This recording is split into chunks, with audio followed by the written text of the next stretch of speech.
Daddy, Kuya Peter, Christina, Mike, Paul.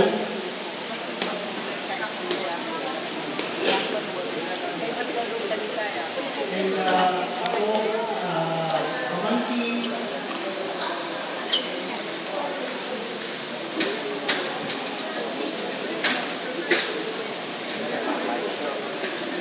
Nanti kita ko kanuharap. Ma, kita ko kanuharap. Good evening po, ladies and gentlemen. Good evening, friends Ate Chris, Ate Chris. relatives of our dear friends. Ate Chris. Our dear Dr. Wow. Tonight Ang manarap. is a celebration. Tonight is a tribute to our friend. Tonight is not a night of tears and sadness and grief. It's a celebration. It's a celebration of the life of our dear Tita Marian, Tita Mar, in my case, my Ate Marian. My relationship with Ate Marian goes back when we were still at JPN. Ahead po siya sa akin ng 1 year. So I used to call her then Ma'am pa. And then after a few years, I call her Dr. Golding.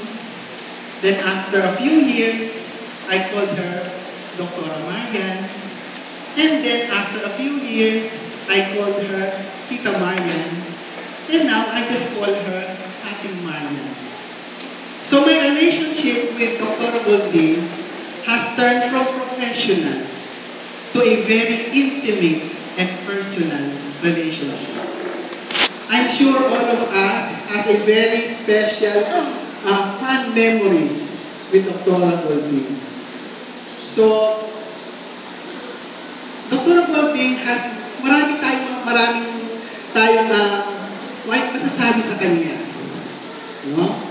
Some of us may tell, masasabi natin sa kanya, mga pasyente namin, sinasabi sa kanya, hanay pong kagana ka. Hanay ka lang po.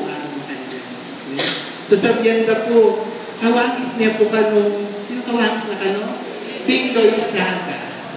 Wala siya, brato o kayang Ita Marian, ang kanya pa din na syndrome